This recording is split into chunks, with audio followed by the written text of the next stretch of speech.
Hello दोस्तों, आपका स्वागत है हमारे चैनल में। आज मैं आपको फाइनल डेस्टिनेशन 6 ब्लडलाइन को एक्सप्लेन करूंगा। तो फिल्म की शुरुआत ट्रेन की पटरी से होती है और फौरन बाद हमें का वक्त दिखाया जाता है जब पॉल ने आरिस को सरप्राइज करने के लिए एक स्काई व्यू रेस्टोरेंट बनाया था।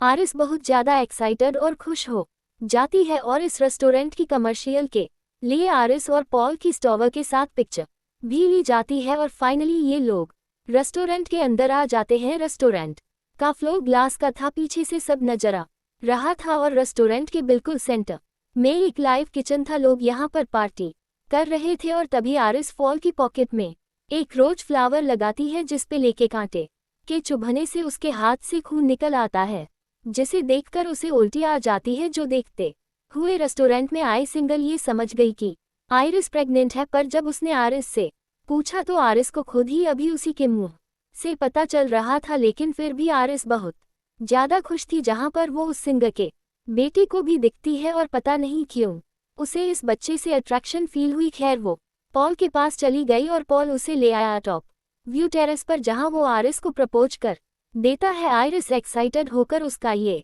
प्रपोजल एक्सेप्ट कर लेती है और उसे यह खुशखबरी भी देती है कि वो प्रेग्नेंट है और इस बात से पॉल भी बहुत ज्यादा खुश था। यहीं पर आरिस नोटिस करती है इस सिंगर का वह बेटा यहाँ पर भी था और वह शरारती बच्चा अपना एक कॉइन ऊपर से नीचे फेंकता है, जिस कॉइन को हमें दिखाया जाता है कि वो जमीन पर गिरने के बजाय इसी आउटडोर के वैक्यूम प्रेशर से उसके अंदर चला गया। जबकि यह सब लोग पार्टी करने के लिए आ गए। जब ये सब लोग डांस कर रहे थे तब दिखाया गया कि रेस्टोरेंट का फ्लोर हिलने लगा था। कॉइन भी अब फैन से निकलकर इस बड़ी ही डक्ट के अंदर घूमने लगा और रेस्टोरेंट के अंदर अचानक वो फ्लो टूट गया। सभी लोग नीचे गिर गए। पॉल ने अपने आप को बचाने के लिए कांच का एक टुकड़ा पकड़ा हुआ था जिससे उसके हाथ भी जख्मी हो रहे थे, लेकिन वो अपने आप को बचा फिर भी नहीं पाया और नीचे गिरकर मारा गया। जबकि आरिस उस टाइम स्पॉट पर खड़ी थी, इसीलिए वह बच पाए। वह कॉइन जो इसी डक्ट के अंदर उड़ रहा था वह वहां से निकलकर एक दूसरी जगह चला जाता है और गैस के पाइप से लगकर लीकेज कर देता है, जिसकी वजह से ऊपर लाइव किचन रेस्टोरेंट में भी आग लग जाती है, जिसकी वजह से वो सिंगर भी मारी जाती है और आइरिस अपने आप को बचाने के लिए पियानो के नीचे छुप जाती है। अपने आप को बचाने के लिए अब आरिस लिफ्ट के पास आई, जो लिफ्ट पूरी तरह फुल हो चुकी थी। इससे पहले कि लिफ्ट नीचे जा पाती, लिफ्ट के नीचे एक बंदा आकर क्रश हो जाता है। ऐसे लिफ्ट खराब हो जाती है और लिफ्ट के अंदर के भी सभी लोग मारे जाते हैं। वो वापस ऊपर की तरफ गई तो रेस्टोरेंट का आधा हिस्सा भी एक तरफ लटक गया, जिसके अंदर जाकर लोग अपनी जान बचा रहे थे। बस एक पियानो ने ही इस पूरे हिस्से का बैलेंस बनाया हुआ था। वो कॉइन जो यहाँ डक्ट्स में घूम रहा था वो आकर इस पियानो के ऊपर गिरा, बैलेंस बिगड़ा और रेस्टोरेंट का ये हिस्सा भी नीचे गिर गया और इस तरह इसमें मौजूद लोग भी मारे गए। यहाँ पर आरिस को उस सिंगर का एक बेटा भी दिखा जिसे उसने पकड़ लिया। वो उसे बचाकर सेफली लेकर जाना चाहती थी, लेकिन उसके नीचे की भी जमीन टूट गई। अपने आप को बचाने के लिए उसने रिंग को दो सरियों के दरमियान में फंसा लिया, लेकिन फिर उसका हाथ छिल गया, रिंग उतर गई और इस तरह आरिस और वो बच्चा भी नीचे गिरकर मारे गए। और यहाँ एक लड़की ने एकदम से चौंक कर चीख मारी और हमें पता चला कि यह सब जो हमने देखा था वो स्टेफनी नाम की एक लड़की के हेलुसिनेशंस थे। वह इस टाइम अपनी क्लास में बैठी हुई थी और उसके इस तरह चिल्लाने की वजह से उसकी क्लास खराब हो जाती है। उसके प्रोफेसर ने जब उससे इस बारे में पूछा तो स्टेफनी ने बताया कि मुझे ऐसे हेलुसिनेशंस और डरावने विजन्स आते रहते हैं। रात में भी वो यही डरावना ख्वाब देखकर चीख मारकर उठ गई और तब उसकी रूममेट ने उसे मशवरा दिया कि तुम्हें इस बारे में जाकर अपनी फैमिली से बात करनी चाहिए। वो अपने घर आए, अपने डैड से मिली, अपने अच्छे भाई से मिली जिसके साथ उसकी बहुत अच्छी बॉन्डिंग थी, और वह दोनों मिलकर अपने अंकल के घर गए जो उनकी मॉम के भाई थे। अपने कजिन्स के साथ इन दोनों की बहुत ज़्यादा अटैचमेंट थी। सब लोग यहाँ पर एंजॉय कर रहे थे कि आरिस यहाँ पर अपने अंकल से अपनी ग्रैंड माँ आइरिस के बारे में पूछती है, यानी आरिस जिसे हमने स्टेफनी के वियंस में देखा था वो उसी की ग्रैंड मॉम थी। उसके अंकल अपनी मॉम का ही नाम सुनकर स्टेफनी पर गुस्सा हो जाते हैं और उसे कहते हैं कि तुम्हारी ग्रैंड माँ हमारे लिए मर चुकी है, वो पागल हो गई है, हमें छोड़कर वो एक आइलैंड पे जाकर रहने लगी थी, जिसके बाद से वह हमसे कभी मिलने नहीं आई। इसी वजह से तुम्हारी मॉम की भी दिमागी हालत खराब हो गई और वह भी हमें छोड़कर चली गई। उसके अंकल तो बातें सुनाकर उसे चले गए, लेकिन उसकी आंटी ने उसकी मदद की और उसे आरिस के भेजे लेटर्स, उसका एड्रेस और आरिस की कुछ चीजें दी। इन चीजों में वो पिक्चर भी थी जो पॉल और आरिस ने उस स्काई व्यू रेस्टोरेंट के सामने बनवाई थी। ये देखकर स्टेफनी बुरी तरह चौंक गई। यह पिक्चर, ये रेस्टोरेंट, ये सब उसके रियल में आया था। अब स्टेफनी आरिस से मिलने के लिए उस वीरान सुनसान आइलैंड पे चली गई, जहां पर एक घर तो था, लेकिन इस घर की हालत काफी खराब थी। उसके सेंस में स्टेफनी ने अपना इंट्रोडक्शन करवाया तो आरिस ने उसे घर के अंदर बुला लिया। आरिस भी स्टेफनी को देखकर काफी एक्साइटेड थी। वो स्टेफनी से उसकी मॉम के बारे में पूछती है तो स्टेफनी बताती है कि हमारी मॉम तो हमें बचपन में ही छोड़कर चली गई थी। यहाँ पर स्टेफनी अब मेन बात आरिस को बताती है कि मैंने आपको और ग्रैंडपा को उस स्काई व्यू रेस्टोरेंट के सामने देखा था और वो रेस्टोरेंट तबाह हो रहा था, आप लोग मर रहे थे। मुझे ये डरावना ख्वाब, यह वियन हर रोज दिन रात आता है यहाँ पर। आरिस उसे कहती है जो वियन तुम्हें आते हैं वो सभी वियंस मुझे भी आते थे और उन्हीं वियंस की वजह से मैं उस दिन होने वाले उस बड़े हादसे को बचा पाई थी। उस दिन मैंने उस बच्चे के हाथ से वो कॉइन ही ले लिया था जिसकी वजह से वो सारा हादसा हुआ था, और फिर रेस्टोरेंट का जो फ्लोर टूटा था वो भी मुझे पहले ही पता था, इसीलिए मैंने जाकर माइक में ऐलान कर दिया कि फ्लोर टूटने वाला है, जिसकी वजह से लोग पहले ही वहां से चले गए और इस तरह काफी लोग मरने से बच गए।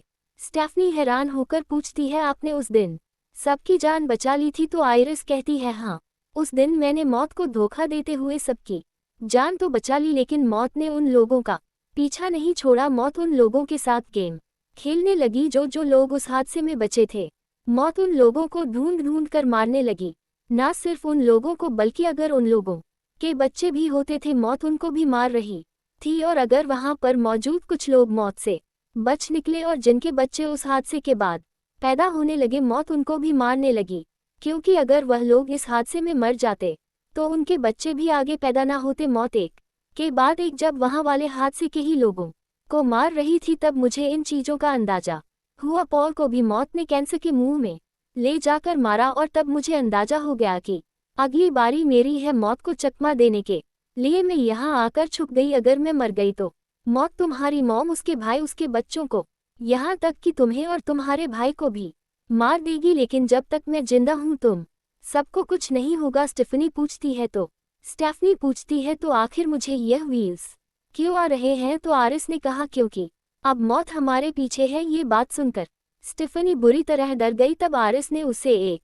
बुक दी जिसमें उस हादसे में बचने वाले लोगों की मौत बाद में कैसे हुई थी उन सब की स्टोरीज भी लिखी हुई थी, और साथ ही वो तरीके भी लिखे हुए थे जिससे मौत को चकमा दिया जा सकता है। स्टेफनी को यह बातें बकवास लगी, उसने ये बुक नहीं ली और आरिस ने कहा कि मैं आपसे मिलने के लिए दोबारा आऊंगी। यह कहकर वह बाहर चली गई। आइरिस जो सालों से इस कैबिन से बाहर नहीं निकली थी, उसने अपने बच्चों को बचाने के लिए मौत के सामने आने का फैसला किया और बाहर निकलकर स्टेफनी को वह किताब पकड़ा दी। उसने कहा कि मौत अब तुम्हारे पीछे आएगी और उससे बचने के लिए तुम्हें इस बुक का इस्तेमाल करना होगा। स्टेफनी उसकी बात पर भरोसा नहीं कर रही थी, तो आरिस ने कहा अभी मेरी मौत को देखना। यहाँ हमने देखा कि एक जगह से गैस लीक हुई, गैस के लीक होने से एक चीज डिस्टर्ब हुई, उसके बाद दूसरी, और इसी तरह एक चैन बनते हुए आरिस के मुंह में आकर पीछे से कोई चीज टैप हो गई और आरिस की वहीं पर मौत हो गई। अब तो स्टेफनी को आरिस की बातों पे यकीन आने लगा था। 2 दिन बाद आइरिस का फ्यूनरल था जिस पर स्टेफनी की मॉम भी आई थी। स्टेफनी को समझ आ रही थी कि अगर अब अगली मौत होगी तो स्टेफनी की मॉम की ही होगी। अपनी मॉम को बचाने के लिए वो आरिस की दी हुई बुक पढ़ने लगी जिसमें एरिस ने वह कॉइन भी छुपा कर रखा हुआ था जिसकी वजह से उसने उस दिन होने वाले हादसे को बचाया था। सारी बात समझते हुए अब स्टेफनी अपनी फैमिली को कॉल मिलाती है ताकि वह उन्हें अलर्ट कर सके, लेकिन कोई भी उसकी कॉल रिसीव नहीं कर रहा था। यहाँ दिखाया जाता है कि स्टेफनी की पूरी फैमिली पार्टी कर रही थी। यहाँ पार्टी में दिखाया जाता है कि मौत का खेल शुरू हो चुका था। यहाँ पर एक गिलास टूटा और कांच का टुकड़ा जाकर बर्फ के टुकड़ों में गिर गया। यहीं से सब बर्फ ले रहे थे। ये बर्फ का टुकड़ा स्टीव के अंकल के ग्लास में चला गया और उन्होंने ग्लास लाकर साइड पर रख दिया। साथ ही यहाँ पर मौजूद बाकी सारी चीजें भी थोड़ा थोड़ा करके अपनी जगह बदलती रही, जैसे सब कुछ किसी प्लान के तहत हो रहा हो। स्टेफनी के अंकल के ही हाथ से वो गिलास गिर जाता है और कांच का टुकड़ा उनके पाँव के अंदर स्टैप हो जाता है। दर्द की वजह से वो वहीं गिर पड़ते हैं। उनके गिरने से यहाँ जमीन में जो वाइब्रेशन पैदा होती है उससे एक ओस घास काटने वाली मशीन पर गिर जाता है। वो मशीन स्टार्ट हो जाती है और एकदम से स्टिफ के अंकल के मुंह के ऊपर चढ़कर उसका पूरा मुंह क्रैश करते हुए उसे मार देती है। उसकी इस भयानक मौत से सभी लोग बहुत ज्यादा डर गए। स्टिफ बहुत ज्यादा डर चुकी। अब वो पूरी फैमिली को समझाती है कि किस तरह मौत उनके पीछे पड़ चुकी है। उसने बताई कि आयरिस के उस दिन टॉवर को बचाने के बाद भी मौत ने उन सब लोगों को अपना निशाना बनाना शुरू कर दिया जो लोग उस टॉवर में बच गए थे। मौत ने उनको और उनकी फैमिली को बिल्कुल खत्म कर दिया और अब बस एक उनकी फैमिली और एक और लड़के की फैमिली जिंदा थी। स्टेफनी उन्हें समझाती है कि देखिए, पहले आरिस मिनी, फिर उनके सबसे बड़े बेटे, इस तरह अंकल के मरने के बाद बारी है उनके बेटे की। और यहाँ पर जब मेरी मॉम बनेंगी तो उसके बाद मैं मर जाऊंगी। स्टेफी की बातें सबने बैठकर सुनी तो सही, लेकिन किसी को भी उसकी बात पे यकीन नहीं आया। यहाँ तक कि उसके अंकल के बच्चे यानी उसके कजिन्स तो उससे नाराज भी हो गए कि वो उसके डैड की मौत का मजाक बना रही है। यहाँ पर सिर्फ एक ही इंसान था जिसे स्टेफनी पे यकीन था, वो थी स्टेफनी की मॉम। लेकिन स्टेफनी अपनी मॉम के साथ अच्छे से बात नहीं कर रही थी। यहाँ पर अब हमें अंकल के बड़े बेटे को अपने पियर्सिंग शॉप में दिखाया गया। वो अपना काम खत्म करके अपनी शॉप बंद करता है और अपने डैड के अपने हाथ पे डैड का टैटू बनाता है। इस टाइम उसने अपने भी नोज में एक पिन पहनी हुई थी। यहाँ पर उसके नोज की पेयरिंग पर फोकस किया जाता है और एकदम से ऊपर एक फैन ऑन हो जाता है जिसके साथ एक मैग्नेटिक चेन थी जो आकर उसके नोज की पेयरिंग के साथ फंस जाती है। फैन के चलते ही वह चेन भी घूमी और वह लड़का भी घूमने लगा। नीचे बहुत सारा कैरोसिन था जिसमें उसी के लाइटर से आग लग गई। वह अपने आप को उस चेन से तो छुड़वा लेता है लेकिन नीचे आग में गिर जाता है। हम देखते हैं कि शॉप में भी आग बहुत ज्यादा बढ़ चुकी थी। जैसे ही स्टेफनी को ये बात मालूम होती है कि उसकी शॉप में आग लगी थी तो सुबह होते ही वो उसकी शॉप में जाने का डिसाइड करते हैं, लेकिन वो तो इनकी कार के सामने आकर इन्हें रोक देता है। हैरानक बात थी कि उसके बाजू के अलावा उसे कहीं चोट नहीं आई। वो लोग बेहानी में बात कर रहे होते हैं कि यहीं पर तेज स्पीड ट्रक आकर उसे घुमा जाता है लेकिन उसे कोई नुकसान नहीं करता। ये देखते हुए वो स्टेफनी से कहता है, देखा, मैंने कहा था ना कि मुझे कुछ नहीं होगा। यहाँ पर स्टेफनी को उसकी बातें बिल्कुल बकवास लग रही थी। उसकी वक्तों पर ध्यान देने के बजाय यहाँ पर रोड की चीजों पर ध्यान दे रही थी कि क्या क्या चीज उसे नुकसान पहुंचा सकती है। यहाँ से कचरे की गाड़ी गुजरती है तो स्टेफनी उसे इससे दूर रहने को कहती है, लेकिन वो तो जाकर उसे प्यार कर देता है और सच में उसे कुछ होता भी नहीं। अब ये लड़का स्टेफनी से कहता है, देखो, मैंने कहा था ना, तुम कुछ ज्यादा ही सोच रही हो। उस लड़के की दूसरी बहन भी अब वॉक के लिए निकल जाती है और तभी अचानक से उसका पांव एक बॉल से टकराता है जिसकी वजह से वह गार्बेज बास्केट के अंदर गिर जाती है और गाड़ी वाले इस ट्रैश को जल्दी से अपनी गाड़ी के अंदर डाल देते हैं। ये सब कुछ होते हुए उन तीनों ने भी देखा था। वह तीनों जाकर जल्दी से उस गाड़ी को रोकने की कोशिश करते हैं। स्टेफनी बिना अपनी जान की परवाह किए उसे बचाने के लिए गाड़ी के ऊपर चढ़ती है, लेकिन दिखाया गया कि अंदर तो गार्बेज क्रश हो रहा था और इसी मशीन के अंदर उस लड़की के भी जिस्म के टुकड़े टुकड़े हो गए। स्टेफनी के हाथ में बस उसका एक हाथ रह गया और वो मर गई। उसकी मौत से सब लोग बहुत ज्यादा डिप्रेस हो गए थे। स्टेफनी का भाई स्टेफनी से कहता है, तुम ठीक थी, लेकिन इस टाइम स्टेफनी को अपनी थ्योरी पे यकीन नहीं रहा था क्योंकि उसे लग रहा था कि जो लड़की मरी थी उसके बड़े भाई को मरना चाहिए था। तब उनकी आंट ने आकर एक बहुत बड़ा सच ये रिवील किया कि असल में वो लड़का स्टेफनी के अंकल का असल बेटा था ही नहीं। इसी वजह से उसकी मौत नहीं हुई बल्कि उसकी बहन की मौत हो गई जो कि उनके अंकल की बड़ी बेटी थी। और ये सुनकर अब स्टेफनी चौंक गई, स्टेफनी के साथ सारे भी, क्योंकि सबको अब स्टेफनी की बात पे यकीन आने लगा था। वो जो लड़की मरी थी उसका छोटा भाई अब स्टेफनी से कहता है, ये नहीं, इस मर्तबा मेरी बारी है स्टेफनी, मैं मरना नहीं चाहता, क्या तुम मेरी मदद करोगी? स्टेफनी कहती है, मैं बचाना तो चाहती हूँ लेकिन मुझे नहीं पता कि आखिर क्या होने वाला है। तब उसका भाई उससे कहता है, देखो, तुमने पहले भी फिगर आउट कर लिया था कि क्या होने वाला है। तुम जरा आसपास की चीजों पर ध्यान दो, तुम समझ जाओ कि स्टेफनी को याद आता है कि आरिस ने यानी उसकी ग्रैंड मॉम ने उसे एक लड़की के बारे में बताया था जो उस दिन बच गया था वो आज भी एक हॉस्पिटल में काम कर रहा था। गिनी वो जिंदा था और उसने भी मौत को चकमा दिया था। उसे मौत को चकमा देना आता था, इसीलिए ये लोग उसके पास जाने का डिसाइड करते हैं। यहाँ पर यह सब लोग जब आकर उसका नाम जेडी पुकारते हैं तो वह हैरान हो जाता है। इस नाम से उसे सिर्फ आरिस ही पुकारती थी। ये लोग उससे सवाल करते हैं कि आप आरिस को कैसे जानते हैं। तब उसने बताया कि उस दिन जिस दिन टॉवर वाला हादसा हुआ था तब मैं वहीं पर था, मैं सिंगर का बेटा था। ये जानते हुए स्टेफनी को भी वो सारा वियन याद आ गया और वह भी उसे पहचान गई। यह आदमी बताता है कि आरिस काफी सालों पहले भी उससे मिलने के लिए आई थी, क्योंकि वो पॉल के लिए यानी अपने हस्बैंड के लिए मौत को चकमा देना चाहती थी, लेकिन बहुत कोशिशों के बाद भी ये लोग उसकी जान नहीं बचा पाए थे। स्टेफ ये पूछती है कि क्या कोई ऐसे भी लोग हैं जो इस मौत से बिल्कुल बच गए हो, तो आदमी जवाब देता है हाँ, 2 लोग ऐसे हैं जो इस मौत से बच गए थे, लेकिन ऐसे नहीं मौत पहले जीती। मौत ने पहले उन्हें अपना शिकार बनाया और वह मर गए, लेकिन फिर कुछ ही देर बाद डॉक्टर्स की या किसी की कोशिश से उन्हें जिंदा कर लिया गया और उसके बाद से मौत ने उनका पीछा नहीं किया। स्टेफनी उसे कहती है प्लीज आप हमारी मदद कर सकते हैं, इस काम में आप हमारी मदद करें। लेकिन वो आदमी कहता है नहीं, मैं भी पहले एक मर्तबा मौत को अपनाकर मौत को चकमा दे चुका हूँ, लेकिन अब मरना मुझे भी है, क्योंकि मुझे कैंसर है और एक ना एक दिन हम सबको मरना है। मौत से हम भाग नहीं सकते, वही हमारी फाइनल डेस्टिनेशन है। उससे पहले हमें अपने बचे कुचे पलों को एंजॉय करना चाहिए।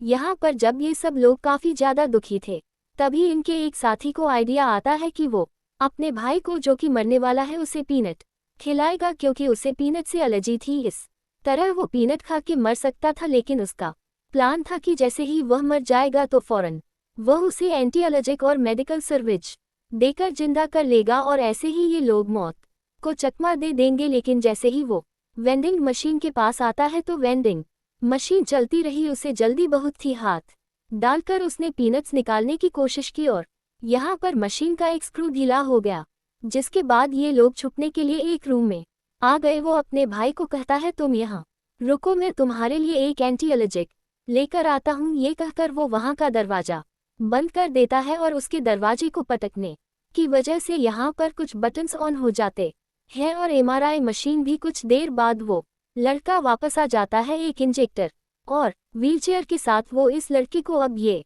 पीनट चॉकलेट खाने को कहता है, इससे पहले कि ये लोग अपना कोई प्लान पूरा कर पाते। यहाँ पर एमआरआई मशीन ऑन हो जाती है। अपनी हाई मैग्नेटिक रेस की वजह से वो यहाँ की सारी मेटल की चीजों को अपनी तरफ खींचने लगी थी। स्टेफनी का बड़ा कजिन, जिसने अपनी पूरी बॉडी में पेयरिंग की हुई वो मशीन व्हीलचेयर के साथ साथ उसे भी अपने अंदर खींचने लग जाता है और वो अजीब तरीके से अंदर की तरफ खोजता चला जाता है अपने आप को। वो बचा भी नहीं पाता, व्हीलचेयर भी मैग्नेटिक रेस की वजह से टूटकर उसके अंदर स्टेप हो जाती है और वह वहीं पर मर जाता है। उसका छोटा भाई जिसने पीनट चॉकलेट खा ली थी, अब उसे भी बहुत ज्यादा तकलीफ हो रही थी। अपने आप को बचाने के लिए उसने पास में मौजूद इंजेक्शन अपने अंदर इंजेक्ट कर लिया, जिससे वो बेहतर तो हो गया। लेकिन तभी वेंडिंग मशीन से वो स्प्रिंग बाहर निकल आया, जिसे इन्होंने खोला था एक दीवार से दूसरी दीवार पर टकराते हुए। आखिर वो स्प्रिंग आकर लगा ही उस लड़के को जिसने अभी अभी मौत को चकमा देने के लिए चॉकलेट खाकर अपने आप को एंटी एलर्जिक लिखाया था, और इस तरह उसकी भी मौत हो गई, यानी मौत ने उसे भी नहीं छोड़ा। इन दोनों के मरने की वजह से सभी लोग बहुत ज्यादा दुखी हो जाते हैं। स्टेफनी अपनी मॉम से कहती है अब आपकी बारी है। आइरिस की मॉम जिस घर में रहती थी, मुझे लगता है कि आपको उसी घर में रहना चाहिए, क्योंकि उस घर में रहकर वो भी काफी अरसे तक जिंदा रही थी। स्टेफनी की मॉम उसकी बात मान जाती है और तभी हम देखते हैं कि स्टेफनी के हाथ में जो बुक थी उससे वह कॉइन निकल कर नीचे गिर जाता है, जिसे एक ओल्ड लेडी उठाकर अपने पर्स में डाल लेती है। स्टेफनी खैर तेजी से अपनी ग्रैंड मॉम के घर की तरफ निकल जाती है और अपनी मॉम को उस घर के अंदर जाने को कहती है। उसकी मॉम अपने दोनों बच्चों के लिए काफी परेशान थी, तो स्टेफनी ने कहा मॉम जब तक आप जिंदा हैं हमें कुछ नहीं हो सकता। ये कहते हुए उसने अपने भाई के साथ अपनी मॉम को घर के अंदर भेज दिया। लेकिन हमें दिखाया गया कि यहाँ तो पहले से ही गैस लीक थी और यहाँ पर स्पार्किंग भी हो रही थी, इसकी स्मेल हालांकि स्टेफनी की मॉम को भी आई, लेकिन वो इग्नोर करते हुए अंदर चली गई और ऐसे गैस और स्पार्किंग की वजह से वहां पर एक बहुत बड़ा ब्लास्ट हो गया जिसकी वजह से स्टेफनी की कार भी जाकर पानी में गिर गई और वह पानी में तड़पने लगी। अंदर स्टिफ की मॉम इस धमाके में जल गई थी और स्टेफनी का भाई जो अभी घर से बाहर ही खड़ा था उसने देखा कि उसके ऊपर एक टॉवर गिरने वाला था। इससे पहले कि वह गिर जाता उसकी मॉम आकर उसे बचा लेती है और यह टॉवर उसकी मॉम के ऊपर गिरकर उनकी मौत हो जाती है। इस लड़के को पता चल गया था कि अब मरने की बारी स्टिफ की है। वो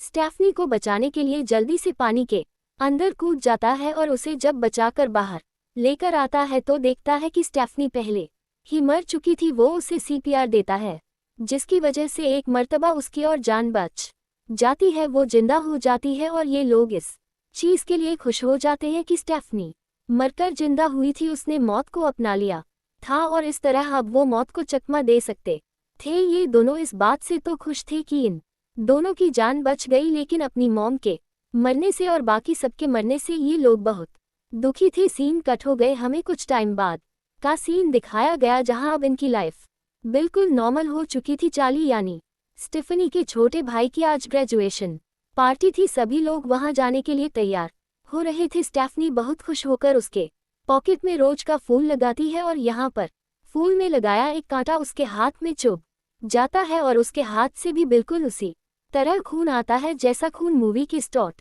में आरिस के हाथ से भी निकला था। और ये देखकर स्टेफनी समझ जाती है कि मौत का खेल दोबारा शुरू होने वाला है। सीन कट हो गए, दूसरी तरफ हमें दिखाया गया कि वो कॉइन जो उस दिन आरिस ने बचाया था और वो अब जिस ओल्ड लेडी के पास था, वो ओल्ड लेडी जैसे ही अपना वॉलेट खोलती है तो वो कॉइन उसके वॉलेट से निकलकर गिर जाता है और घूमते घूमते ट्रेन की उन पटरियों पे आता है जो हमें मूवी के स्टार्ट में दिखा दी गई थी। यह कॉइन ट्रेन के जंक्शन के दरमियान में रुक जाता है जिसकी वजह से ट्रेन का पाथ खराब हो सकता था। सीन किट होकर हम दोबारा स्टेफनी और उसके भाई को देखते हैं जहां उनके पास उनका नेबर डॉक्टर आया था। वो स्टेफनी के भाई का दोस्त था। वो स्टेफनी को कहता है कि तुम्हारे भाई ने मुझे तुम्हारे बारे में बताया है, मैं तुमसे बहुत इम्प्रेस हूँ, तुम बहुत लकी हो कि तुम आज जिंदा हो।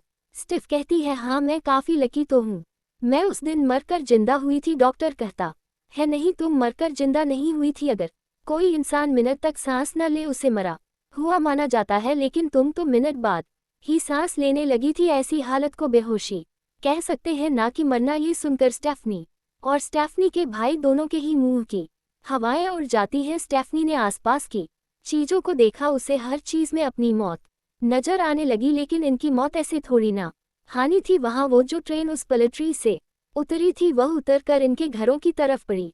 ट्रेन अपनी स्पीड कम नहीं कर पाए, अपने आप को बचाने के लिए स्टिफली और उसका भाई दोनों भागे। ट्रेन तो आखिर रुक गई, लेकिन ये लोग जिंदा फिर भी नहीं बच पाए क्योंकि ट्रेन के पीछे से लकड़ी के कुछ टुकड़े उड़ते हुए आकर इन दोनों की बॉडी में स्टैब हो गए और आखिर ये दोनों भी मारे गए, जिसके साथ ही फाइनल डेस्टिनेशन मूवी इसी सबक के साथ एंड हुई कि हम लोग मौत से बच नहीं सकते और एक दिन हर किसी को मरना है।